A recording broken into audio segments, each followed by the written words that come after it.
You are listening to Your Practice Made Perfect, support, protection, and advice for practicing medical professionals. Brought to you by SVMIC.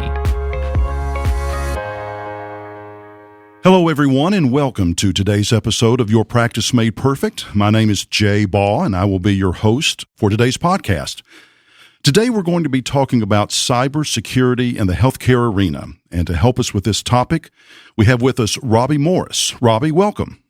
Thank you so much, Jay. Thanks for having me. Well, it's good to have you here. I know that this is a topic of concern to many of our listeners, and so we're glad that you're here to help us work through some of the issues with such an important topic.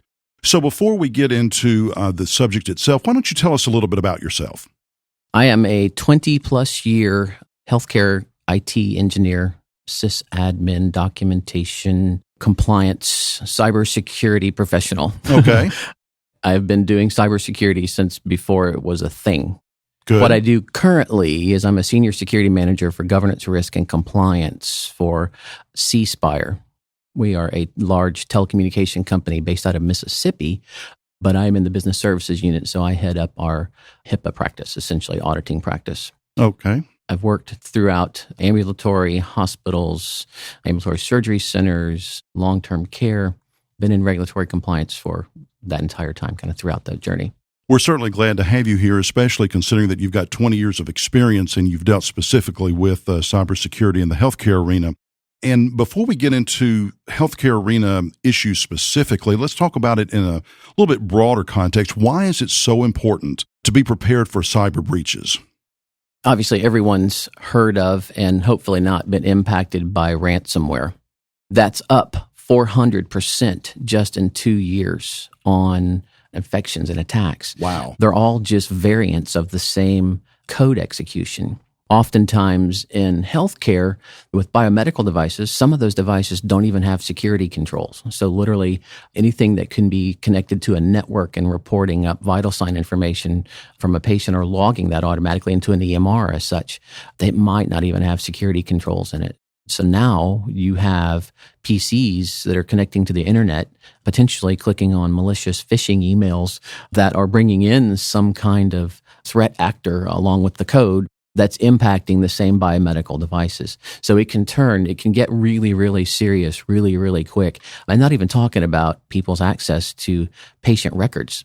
It's one of those things that once it has occurred, it might not manifest itself until a user's like, hey, my computer's running slow. Mm-hmm.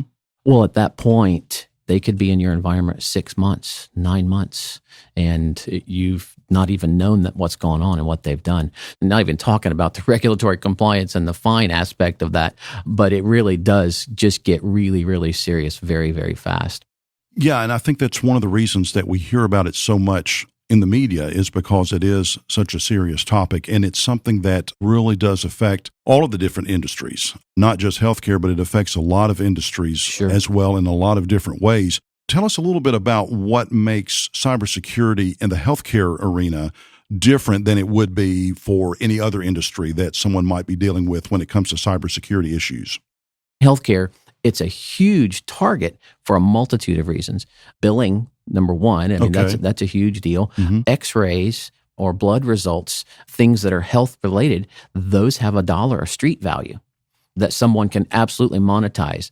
Where there's money to be made, there are going to be bad people trying to take advantage of those opportunities. Whatever the medical setting is, it's very collaborative in nature. So if there's a lab test, if there's another physician referral, whatever that case may be, it's present in all of those environments. Consequently, you have a connected environment. Oftentimes, they can jump from one environment to another environment really easy. So when you jump from one network or one device to another, what they attempt to do is to gain access and compromise as many as possible in a short amount of time.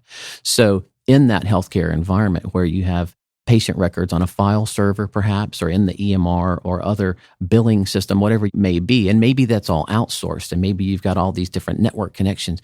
Well, these threat actors can jump from device to device using the legitimate tools on the device that's installed already there. So in the healthcare industry, when it comes to cybersecurity issues, you not only have the importance of the information, which is pretty obvious, but then you also have the interconnectivity of the information from device to device, user to user, that sort of thing. And then on top of that, you not only have the importance of the healthcare information, but then you have, like you said, billing and other financial information as well. So it makes healthcare entities a real target. I know you have experience with HIPAA-required healthcare security risk analysis. So tell us exactly what that is and how it affects healthcare providers. An SRA is the acronym that always gets attached to that. That is a review of an organization's processes, procedures, and controls. So maybe it's bringing on a new billing vendor. So you're going to build an application interface from your EMR to that billing vendor. Well, what happens if someone decides that billing vendor is not the right vendor anymore? Did the application connection get disconnected? Well, you need a process in place to make sure those kind of things don't fall through the crack. Mm-hmm. Because invariably what you would be doing is sending all of this patient data to someone you no longer do business with. So that is a direct violation. But in going through an organization, when you think about, there's employees, there's employee handbooks, there's business processes and procedures, and of course, all the technology controls. An SRA, a risk assessment, literally looks at all of that. And just like within a lot of cases, if you don't have it documented, then it's not being done. So a risk assessment is literally a review of that type of documentation that can span all of those components. When you think of HIPAA, there's a privacy rule, right? And the privacy rule was directly responsible for defining the standards to protect that patient information. It created, the environment that you've got to protect. It defined all those definitions. And of course, the security rule. And the security rule is your technical safeguards. So it said, okay, the first part of the rule said, here's what you got to protect. And at a minimum, here's some of the things that you have to do to protect it. Now, the way the law was written is kind of specifically, there's some components that are called addressable. And the definition of that is, well, we're not telling you exactly how to do it, but you've got to do it. Because every environment can be so different. So the law was not intended to be exactly point A to point B telling you what you're supposed to do. So a risk assessment literally walks through all of those components. What I do and what's different now than it has been historically, we follow the Office of Civil Rights. Every federal agency's got their own law enforcement group called the Office of Civil Rights. That's who does the investigations for Health and Human Services now. And they have published protocol of what they're going to ask you when they come in. So literally from a practice, and it doesn't matter what the size of organization, the care setting that you're in, there is no excuse from the federal level when you look at that and go, well, we've told you for 20 years what to do. Right. And we've told you how we're going to come in and ask you these things. So when you look at that kind of SRA breakdown, it can be mind-boggling. But the analogy, how to eat an elephant, well, I wouldn't. But if I did, one bite at a time. Right. So looking at all those components, pulling all the documents in the SRA, and then checking, did you satisfy that particular portion of the requirement, yes or no, or maybe? Mm-hmm. Or it's not applicable, right? Because it could be a couple of those things, but you just walk through that whole hierarchy in your organization, what that looks like. So you mentioned earlier about the importance and the propriety of the electronic medical records. There's a lot of information in a patient's EMR, and most people do not want that information made public, right? They expect that to be kept private by their healthcare provider. And so with that being such an important part of cybersecurity, how does a practice ensure that they're following all the necessary precautions that they need to follow in order to keep that information secure? Because that is exactly what patients expect from their providers. Don't overcomplicate the technology that you're using with your user base. What do you do to ensure people are following all the rules? Well, conduct an SRA, because if that's done thoroughly, a thorough SRA, you're going to know what you're not doing correctly and where the gaps are. And performing cyber testing. If you don't know what the bad guys, how you're susceptible to them, the one way to solve that is to do a test, be that a penetration test, a social engineering, like a phishing simulation. There are a number of things that you should do to just take the litmus test of where your environment sits and examine all that use of the technology in your organization. Training and testing is just huge. Phish testing, that's just so simple because everything now can look so legitimate, but it's not. And it can be done really easy to set that up on a schedule of just continuously kind of pinging on your users to make sure they're not falling, vulnerable to those things. And you also made a good point about documentation, because that's something that we preach to our healthcare providers a lot, is documentation when it comes to providing medical care to your patients. But it's also important to have documentation about the security efforts that you make, because someday someone may be asking about that. And you can't create that after the fact. You've got to have Right. that beforehand so that you can provide it to someone who might be taking a look at what's going on. So you mentioned that you've been doing this now for about 20 years or so. What are some of the experiences that you've had, maybe some examples that you could share with our listeners that would let them know what some of the real life security issues are? Sure. Organizations that allow people to have their own device that access their email from their phone, and then they go to the phone store when it's time to upgrade, drop the old phone, get the new phone, didn't wipe the old phone. The email's on the old phone, which means you just left patient information on the retail store counter. Yeah. Coke machines have a network connection now. Well, these machines can be plugged into the same network where important, valuable information is stored. We've seen devices that are shipped from the manufacturer that don't have the admin passwords chained. It's their default passwords. So that means however many hundreds, thousands, or millions of devices they manufactured, there's as many logs and handbooks that went with it that said, oh, by the way, here's the password to my device. So sometimes it's just overlooking things. Sometimes it's people making mistakes, clicking on something.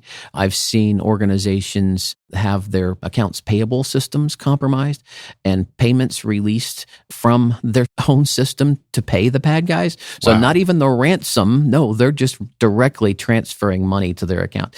And this can go on for periods of time, again, until it manifests itself. So a lot of different types over the years that I've seen. So with all of these different issues being out there that we've talked about, how do you properly plan and prepare a practice, a medical team? How can you properly prepare those people for the types of threats that we've talked about? Just like continuing education for clinicians, we've talked about fish testing. You train your end users. Training should be consistent throughout the culture of the organization and that security culture, not just when people are hired. It should be an ongoing thing because the technology evolves, right? So it changes. So as that does, so should your training. Back to the basics, the firewall, making sure you got the antivirus and all the things are up to date. Disaster recovery plans. Conduct user reviews with your HR department to make sure that everybody that's got active profiles actually still is involved here. And of course, make sure that your processes, your business process, are documented and up to date. So the people who are listening to this podcast are from a variety of different sizes of practices. We have some practices that are very large, and they are able to hire someone or maybe a team of people to work on their IT issues that they have within the group. And then we have some listeners who are with much smaller practices and they don't have the resources. So if I'm not able to keep an IT person on my staff, what advice would you give to be able to outsource those IT issues to a firm that would be able to help me with those issues? Yeah. Given the fact that I do perform risk assessments for a living, documentation is paramount. That is something that, when you're looking at hiring someone, it's like going to hire a builder. If you're going to hire a builder to build onto your house, you're going to look at pictures of what the work they've done.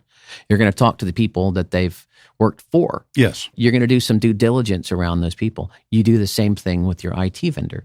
You ask to see the documentation examples, because if you ever decide to change vendors, then are you going to be locked into those people that they're the only ones that know anything about your environment? No, not if there's documentation, because you hand that off in the transition.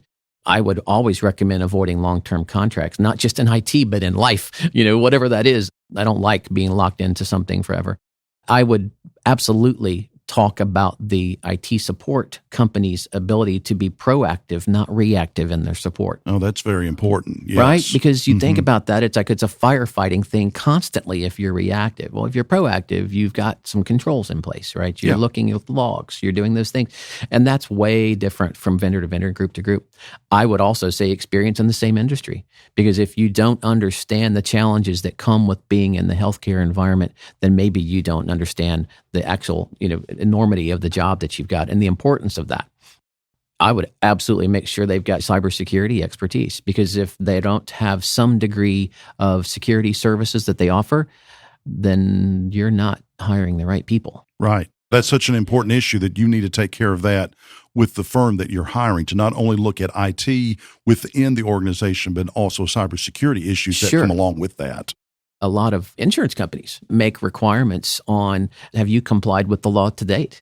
So that's a very important component of making sure that people have got this experience. Make sure that their response times are defined, because that's another element. I can't get in touch with our guy. Okay. And transparency. I think that that's just a general rule of thumb of doing business with somebody you trust. Yes. So as we bring all of this to a conclusion, what are some last-minute tips or advice that you would like to leave our listeners with? I've mentioned training. I've mentioned performing SRAs. Those are huge things. I would identify in any given environment, whether it's 10 users or 100 users, identify the user population and the risk levels of the people that are using devices. Again, if you're only connecting with a mobile, an Android or an iPhone, you don't have the logs that you should have like you would on a Windows machine. So that's a higher risk because you can't look at logs. So I would identify the user population in my environment that has the highest risk of unauthorized access. Absolutely use complex passwords and change them often. Let me in and password 1 are not good passwords. Right. And you'd be shocked at how many people still use very simple things like that. Oh, I've got to change it so often. Yes. No, so I'm going to make it simple. No. Because there are really easy programs to use that can guess your password, literally. And you can just launch it against something and it can guess password 1 in about 30 seconds. Right. Again, training in users because they are your first line of defense. And people do make mistakes and people do overlook things. Understanding what your environment looks like at a high level, identifying folks and taking the steps necessary to help keep everybody safe. Well, we've heard some great advice and some great information here that hopefully will be of help to our listeners when it comes to cybersecurity in the healthcare arena. And Robbie, we want to thank you for being here today. Thanks so much, Jay. I appreciate that. Thank you for listening to this episode of Your Practice Made Perfect with your host, Jay Baugh. Listen to more episodes, subscribe to the podcast, and find show notes at svmic.com/podcast. The contents of this podcast are intended for informational purposes only and do not constitute legal advice. Policyholders are urged to consult with their personal attorney for legal advice, as specific legal requirements may vary from state to state and change over time.